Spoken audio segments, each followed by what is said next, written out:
Hey guys, I got the key to that 23 Volkswagen Jetta Autobahn. Hey guys, welcome back to another video, and today we are in the sunny coastline of Pacifica, California, reviewing my friend Kevin's 2023 Volkswagen Jetta GLI Autobahn. It's kind of a mouthful, but hey.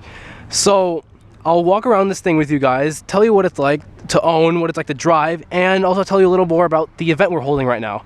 So let's get into it. So the Volkswagen Jetta as itself does not really need any introduction. It's pretty ubiquitous. A lot of people have them. It's your basic compact sedan. However, the GLI, that is kind of new. It came with the A6 generation, which is the one before this. Alright, so I actually made a mistake when doing research. The GLI goes as far back as the 4th generation. This is an A7.5 if you want to get technical, but it is essentially a sporty version of the Volkswagen Jetta. And if you wanted to really put it that way, then consider it like a Volkswagen Golf GTI, but a sedan. So walking around this thing, it's actually really subdued. Kevin's got it in pure white, and I think it's actually, the styling is really subdued. The last generation was kind of bulby, kind of like curvy, kind of soft, but one thing they really chased for this generation of the Jetta is improved packaging, improved interior space, which I'll show you in a bit, and just like a little more road presence, which it definitely has, but it doesn't have to be like, a showstopper or anything like that. To the untrained eye, this is just a Volkswagen Jetta with some red exterior accents and like a little more plastic cladding on like the lower parts of it. But I honestly think this thing looks good. And excuse my friend Hudson's 370Z over there, but okay, I can't excuse that, bro. Oh yeah, that's nice, bro. Back to the review. So the Jetta GLI. So you've got some red exterior accents. You've got bigger, I think 18-inch wheels, which actually are designed pretty nice. You got silver and black accents. And then the back, all that's different is really the tailpipes, that it's got a dual exhaust compared to like, I think a singular exhaust on lower models. So without further ado, let's hop inside and I'll tell you a little more about what this thing is like to own, what this thing is like on the inside, and more creature comfort. All right, hopping into the 2023 Volkswagen Jetta GLI. You will see that this thing is actually pretty well equipped on the inside for a pretty much entry-level sports sedan. You've got nice squishy materials and leather on the door cards. You have your mirror controls here. You have your windows right here. Pretty much all auto. Headlights here, turn signals, wipers, all pretty basic. You've got a really nice digital display, which is called Volkswagen's Digital Cockpit, which comes with a couple other upgrades that were made to the Volkswagen GLI. Oh, you got sheen leaving in the C43. You have like this nice little wooden / carbon looking insert right there. You got more stuff here. And then one thing that people complain about for Volkswagens is that they kind of cheap out on the back seats, but we're gonna make sure if that's true or not in just a second. You know I had to get this. Goddamn RCF. I had to get this, bro. Come on, Jason. Jeez. So as I was saying, you got a digital cockpit, which comes with the GLI and the higher models. And you also have nice door cards. You have some stuff here, which I think he actually said that he had the Monroney, so we could actually look at that and see what the thing was equipped with. You have a Beats sound system, which actually sounds pretty damn good in the time that I've sat in it and also driven it for a little bit. You've got I think it's like 8 or 10-inch infotainment screen, which people have complained about because it doesn't really have physical controls, but you'll still have physical controls down here. You have your shifter, which is the 7-speed DSG, but you can also get a 6-speed manual with the GLI. You can see that it has 7,500 miles right now, which being a 2023 car, it's not bad because Kevin has owned it for a decent amount of time. You have a nice leather-wrapped steering wheel. You have your horn. You have the nice little GLI red accents down here, and you have your paddle shifters, which are a bit plasticky, but that's kind of the case for all Volkswagen products, like even all the way up to the R8, which I'm not going to complain about. I haven't driven an R8, but the touchscreen is pretty usable. Like I've never worried about like haptic controls or stuff like that. You have your drive mode switch, your auto start stop, your parking brake, turn engine on and off, and a couple other blank switches. You have your center console, and you have a backspace, which we can check right now. Oh, you can also see that Kevin's got a little picture of, sorry if I'm taking this out, Kevin, I'll put it back. But you got this nice little picture of his GLI to put right here. All right, now if we hop into the back seat, I can give you an idea for the backseat room as Matthew blasts some music on his IPL. All right, so, well, one, he's got Tux mats, not sponsored, and I can, in the back seat of this thing, it actually has really good room for a compact sedan the same size as like a Corolla or a Civic. I actually have a decent amount of headroom. I got like about 2 inches, a little less than what I've had in like the Civic and Corolla that I've recorded, but those are the last gens, so I don't know if they've gotten less in the newer gens. But back to what I was saying about like the Volkswagen skipping out on the back seats, it's kind of right. Like you don't have the stitched leather padding you do. The seat, you still have like these like nice perforated seats with the red stitching, but on the door cards it is kind of basic. I think these are supposed to be speakers for the Beats sound system. You have no air vents over here, but that's kind of the case for all the compact cars. You have you have only a passenger's pocket, and you do get cup holders though, and I'm pretty sure these things fold 60/40, which we can get back to the trunk space in just a second. I really hope that's not copyrighted.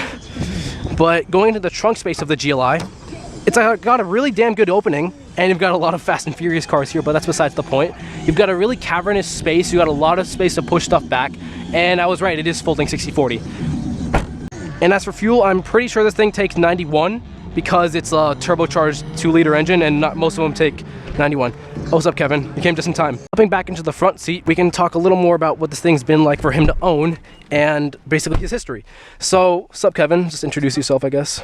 My name is Kevin. I'm the president for the Gator Greasers Automotive Club, and this is my 2023 Jetta GLI. I basically just told him about the interior, like what this thing's like been like to own. I've got like, it's like how like 7,500 miles, and basically how's it been like owning for you? Like, so like, because I know you came from, I think, like a Jetta S, right, before? Yeah, so I came from a base model, complete base model Jetta. It was a 2019 1.4. Yep. Going from that to this, it's a huge difference. It's like the perfect daily that you could ask for, even in like bad roads with like SF and everything. Parking in the city's not a problem either. Yeah, because this thing's like compact, it's the same size like a Civic. Yeah. Which funny that I mentioned a Civic because I guess for the GLI, the SI is like almost a direct competitor to this thing, although kind of not really. But yeah, the fact that you've come from a base Civic with a 1.4, which makes like 140 something horsepower, to this, which is like a 2-liter that makes 228, which I'll talk about in a second when I pop the hood, is pretty nice. Like, I've recorded the other video, which you can see in the link down below, of us recording all those other cars and how Kevin and the other presidents and officers have been able to make this possible, but it is pretty nice. All right, that aside, if we press the brake and put the, you can see that you've got your theme set to purple/pink, which is fine because like you can change it over here, and I was right, you do have Beats audio. You have your drive mode selector here, and also wireless or wired Apple CarPlay, and you've got drive modes right here, which are configurable, I'm pretty sure. How do you do that? Change it again? So you just click the mode button. Yeah, you got mode, you got custom, which is pretty self-explanatory. And then you can adjust it as well. Eco, comfort, normal, and sport, which we will show off later on the driving. But we'll probably just keep it in, I'd say, comfort right now as we pop the hood. How do you do that again? It's right there. You have to open the door. Oh yeah, I forgot the Volkswagens make these noises. All right, you want to come up with? So I talked about how the base Jetta has a 1.4 turbo, which makes 147. This is the big boy, so it makes, yeah. You have Volkswagen's famed EA888 2-liter turbo engine making 228 horsepower and 258 pound-feet of torque, which you can really feel once you get on it. As I said before, these things can come with either a 6-speed manual, which I've heard have pretty long gears, but that's still pretty fun, or the 7-speed DSG. These things get 26 city, about 36, 37 highway, and about 30 combined, and you can kind of confirm because you said you've got like 33 going like 85-ish down the highway. I mean, this thing, and it does sound good. Like, I know it's a stock exhaust, but I mean, you could probably change that later. Besides that, like, what mods do you have done to it so far? So far, I just have floating center caps. Oh shit, that is nice. Just a sway bar on the rear. It's a 28mm race series from U-Speed. Oh shit, yeah. And it completely transformed the car. It's basically all it needed. Yeah, I was talking to AJ in his video, like how he's got a sway bar, and they do definitely make a difference, especially on like a car that doesn't have it stock. So we can see in the driving just how much of a difference that makes. So I guess we'll get back into the interior for a little bit, and right before we go, damn, that's a heavy hood. Sorry. We can talk a little more about what this thing is like to own, and then we'll move on. So as far as infotainment goes, what's your experience been like with the Volkswagen infotainment? Because I've heard that like some people like it, some people don't. I think this version of it is pretty simple because you have a good mix of like touchscreen controls and physical, although with stuff like the GTI or even like Golf R, you've got like all your climate is like up here and stuff like that. So what's it been like for you? This is actually one of the main reasons why I got the car was the touch controls and the user interface. The GTI is horrible, but this, I'm so used to my old Jetta. Yeah. Moving to this was just super nice. Yeah, yeah, that makes sense. And not to mention, like, this is based on the Mark 7.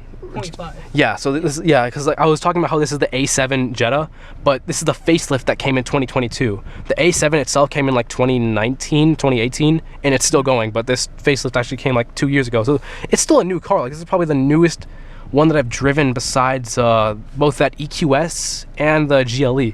So beside that all aside, I think it's time we head out on the road and go for a drive. What do you say? Let's do it.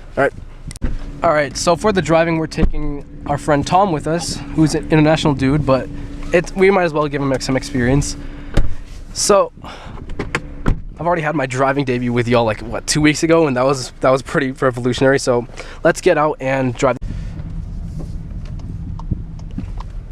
Like, I don't mean this in a bad way, but it feels like as smooth as my brother's Civic, but except this thing's got a DSG, so it does feel a bit funky sometimes. But that's just me, like, not used to a DSG. Did your other Jetta have a DSG as well? No, it was just a regular auto. Oh yeah. Oh my god. Sorry, I did not know this thing rolled like that. It's a dual clutch. Yeah, I gotta get used to that low key. Alright, out on the road with the Jetta GLI Autobahn. This thing is actually pretty smooth.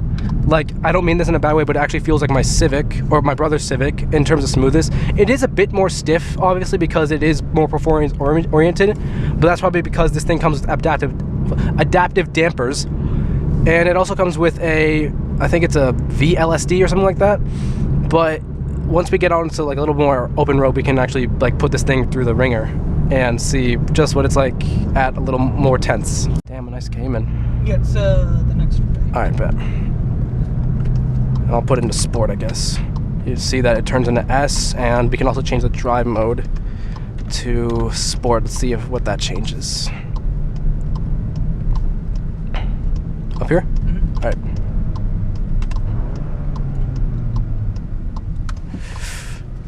Oh wait, this is like a neighborhood road. Oh my god! My fault. I did not expect to get... You were right, bro. The torque kicks in quick. The one problem with that is when you're trying to take off from like a light and you're trying to be smooth with it. Yeah, you just like end up spinning wheels. Too much gas and it just spins the wheels, but that's kind of the blame on the tires. No, but yeah, the DSG is... I'm starting to understand why so many people like it. Like, I feel like before this, the fastest transmission I've shifted is like the 9G Tronic in my grandpa's GLE, but no, GLI definitely got it better.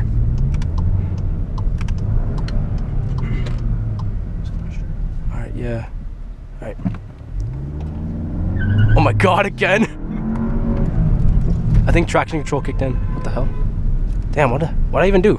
Yeah, right now we're just in a bunch of neighborhood roads, so we're not gonna get on it too much, but we're about to get on the 1, or as you guys just call it, 1, or a PCH, and we should be able to get on a little more if there's not a bunch of traffic. Because earlier today, when we were going to the first meetup spot for the club, there was a shit ton of traffic. Like, it's like the first sunny day in like 2 or 3 weeks, and people are just going crazy. Let me put it back in auto there, D.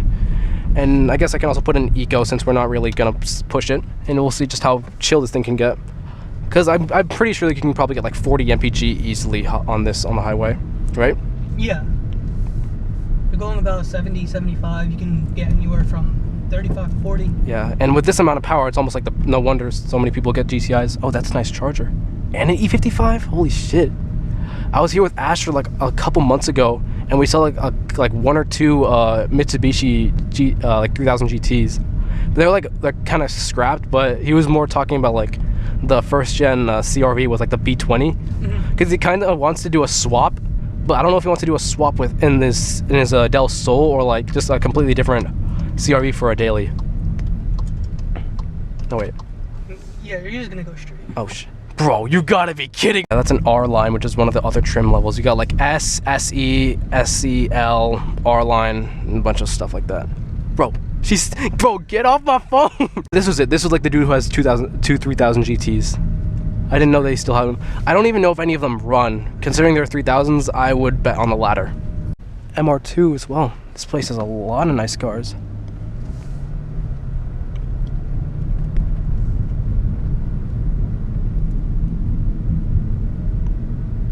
No, this thing's generally one of the nicest dailies I've driven, because like we're in eco mode right now and I can barely hear the engine, and as soon as I get into sport you can hear it really, like you can hear it actually like roar.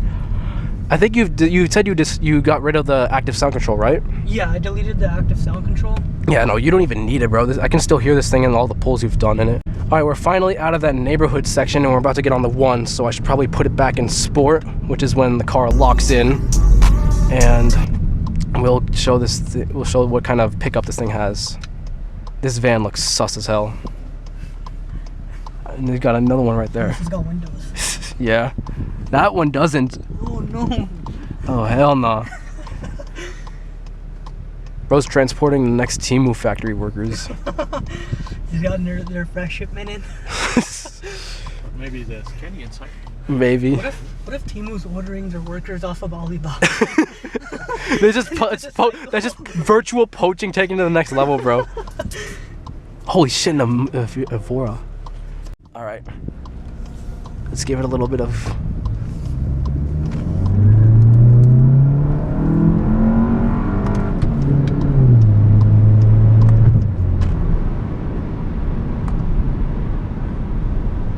No, yeah, this thing with 260 pound-feet, you can do a lot. I don't mean to keep comparing it to the GLE, but in terms that's the closest thing I have. In terms of like a powertrain, it's the closest I've driven to that. It's got as much torque especially with the turbo fill in. No, yeah, the views of Pacifica never miss, especially like during midday. Last time I was here, it was like sunset, so it wouldn't really come out as good on camera. Did it take up? Huh? Where? Was it tight? No. Oh. Yeah. It is. Yeah. And I got an X3M too. Normally there's cops at this gas station, so I was just slowing down just in case. Yeah, unfortunately at this time of day there's a bit of traffic, but once we get onto another road there should be a little less, so we can actually open this thing up. I mean, even despite all that, this thing is really comfortable, like at both 10/10ths and like 3/10ths, which is probably the best thing you can ask for in a daily driver. All right, let's go on Sharp Park. Oh wait, You missed it. damn it! I think just take the next exit, I guess, and we'll come back. Take the next one. I'm not even in sport and it just kicked it down. All right. But yeah, no, even on the highway, if we're talking NVH, which I didn't actually bring up, but NVH at 70 miles per hour is pretty damn good. Like, it's definitely quieter than this Civic that my brother has. But, I mean, that's expected from something like a Volkswagen. I turn left, right? Turn left, and then, yeah, left, another left. Sorry, bro. I've been on these roads just, like, not driving. No, That's it's my all fault. good. It's confusing to me too sometimes. All right, there we go. Sharp Park Road's up ahead.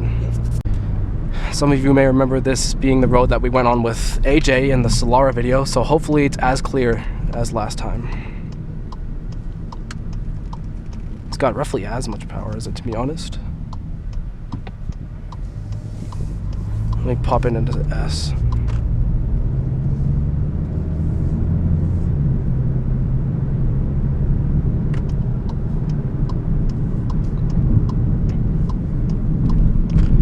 Oh, come on, bro. I'll just overtake on the left if I have to. Alright. Oh, come on, bro. Bro, I swear to God. What is bro doing? He's like taking the outside line. Oh my God. Careful for whatchamacallit. Torque steer or like understeer? Understeer. Yeah, nah, I got you. Yeah, like when pretty prone to understeer. yeah, I realize. Way bar. Yeah, but even with the LSD, it's able to. It can like. Upside down. Yeah.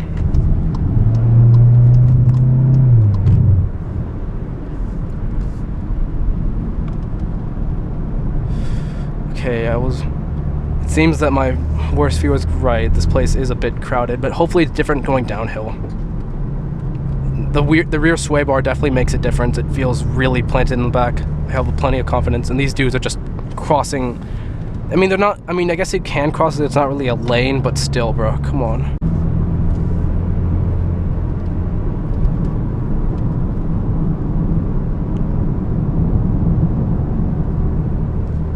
Holy shit! I would look at the view, but bro.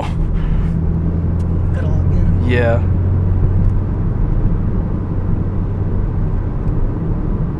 We ain't even going that fast. We're going like 50. Alright, I think we'll turn around at oil changes and head back.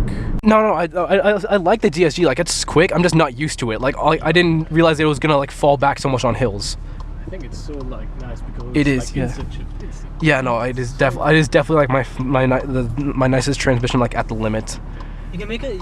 You can still make it faster to shift. Yeah. You can get a tune for the transmission. You can? Yeah. So when you get a tune, it makes it faster for shifting, and it gets rid of the limiter. So you can also hold the gear as well. Oh, you go. Oh yeah, I forgot this thing like doesn't hold gears, but and like auto up shifts. Yeah. So it gets rid of that too. But it still already revs quite high, right? It was like 7,000. Like 65. 68-ish. Yeah, that's what I've heard them at. 68? That feels. I don't know. I feel like some go higher. Come on. Like Kevin, did you have like ever problems if you like really went for it? Like if you drive really hard? What do you mean? Like yeah, I don't know. If you drive like for a long distance and oh, the steering gets really tight. All right, anyways. Did you have like any problems with overheating and stuff, or it was no? It's shifting for me. It just looks.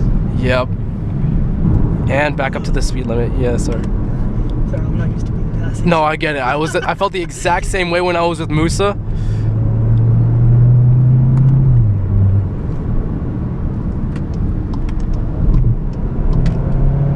Thank God it's empty. I didn't even have to. Sorry. I didn't even have to like turn on my signal. That was just a reflex. Holy shit! It's so. The steering tightens up just perfectly, bro. All right, slow down a bit. I don't want to like I don't want to tweak you out. Like I'm guessing Deadness has probably driven this thing much harder than I have. No, he actually hasn't. He hasn't? Oh yeah. He doesn't want to because of the tires. Oh yeah, they're PS4s though, no? No, Hankook, Kinergy GT, all seasons. Oh okay, really yeah. Bad tires. Yeah, no wonder we keep spinning wheels. He won't drive it unless I bring it to him on proper tires. What do you plan to get the next? What do you plan for like the next set? So like after I graduate, I want to get PS4Ss or like Continental. Like I think the Contis came with like they came with like a DWS 07s, so you can low-key try getting those if they're not expensive. Something like that, and then obviously I want to change out the wheels too, make them lighter. And that's all for like summer. That's like my next set of plans. Still gonna keep it stock power because it genuinely doesn't need any Yeah, it power. does not. This is enough to like get out of anyone's way, and and I still haven't mastered it fully at this power. Yeah, like you're still like learning to hone it, which is completely fine. I think it's a good car for like learning and for sure. growing. That's its main benefit, I feel like. I've wondered like with the GRE6 in the group, like if you guys ever ran it in Mexico in Assetto Corsa, of course. I would wonder if this or that would win, because that thing has a few few supporting mods on, but I feel like this thing just because it has a turbo and a DSG, it'll put the gap on it. It'll put a gap on a lot of cars. Yeah. In its class. SI, it can beat an SI, GX6. The only one that could be faster is an Elantra S. Yeah, but like that's the same amount of money. I didn't even get to the pricing. Oh wait, fuck.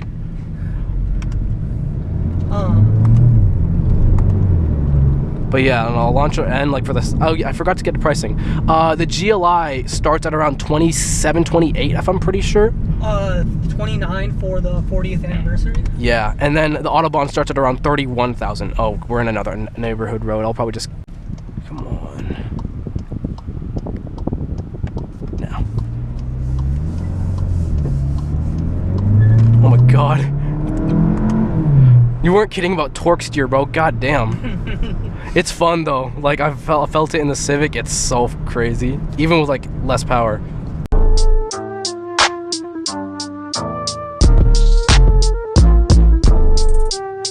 You know everybody been waiting on that baby, man. All right, finishing up my review on the Jetta GLI from my phone because the GoPro wants to overheat again. God fucking damn it. So the Jetta GLI is actually a really good choice in this dying segment of entry-level sports cars / sedans / whatever you have. Starting at $31,000, this Autobahn is really well equipped with heated and ventilated seats. You got physical controls, you got everything down here, and you have plenty of speed for overtaking on the highway and just, you know, gapping people that they didn't expect to be gapped. And you still get like 40 mpg. The same thing goes for the Civic Si, but that's kind of a little more like, you know, twisty orientated. But yeah, I'm really glad Kevin was able to let me drive this thing. I really hope to see you guys in the next video. And oh yeah, before I go, follow Kevin on Insta and Gator Greasers. He holds a lot of meats, and we're gonna be able to hold a lot more meats at this Seabowl parking lot because the owner's chill as hell. So yeah, thank you guys for watching, and we'll see you guys in the next review. Take care.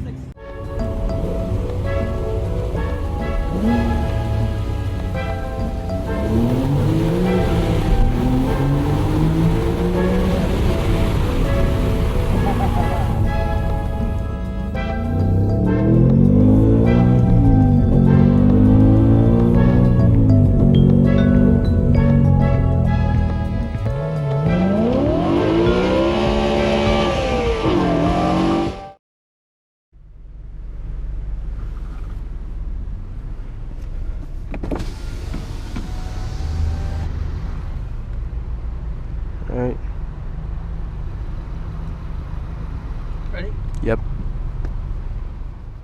Let me just...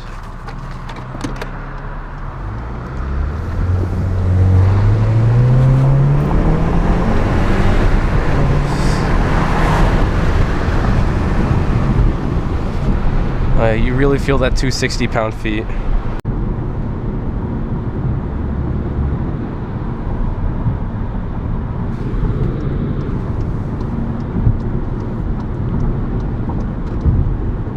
Oh yeah, have you heard of the 2025 like GTI facelift? Yeah, they're coming out with an electric GTI. The GTE? Damn. Yeah. Wait, they're bringing that to the US? I thought that was only like I thought that was only Europe. I didn't know they were bringing it here, but like I was mostly talking about like how like they added like they changed the infotainment and shit. So this is in the sport. Oh yeah. Right now. Yeah. It's got adaptive suspension, and it's actually pretty noticeable difference. So like now we're in comfort, and you'll notice like yeah, bumps and stuff. It's a lot more like E4-ish, E3-ish. Yeah. Yeah, I was reading that it had adaptive suspension. I didn't know like I didn't know if it was like actual suspension or like dampers. I think it's adaptive dampers. Yeah. It doesn't have the GTI chassis control. Right. It's just a damper, so it doesn't have like the fancy new stuff from the Mark 8. Yeah. No, I can only imagine what the Mark 8 of this would be like. Oh shit.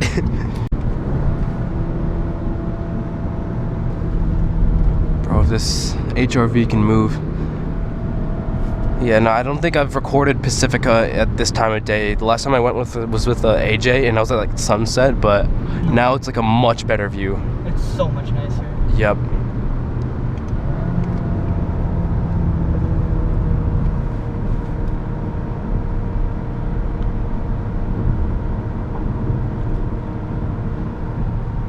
Everyone else is behind us, right? Yeah, they should be. I mean, they have the directions. Yeah.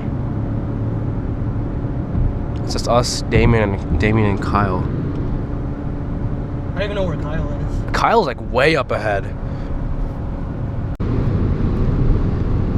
Entering Pacifica again. There's Kyle in the 8.6. Funnily enough, the thing only has like 50-something thousand miles. Maybe one day we'll do a video on it. Oh.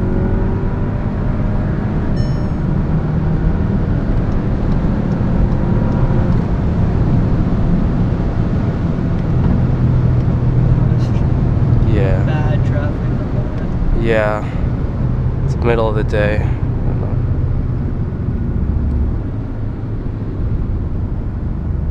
Do you hear that vibration? Huh? What the? Oh shit! No, traffic is bad. We're in an M sandwich right now. This traffic is not good, but at least we're all together.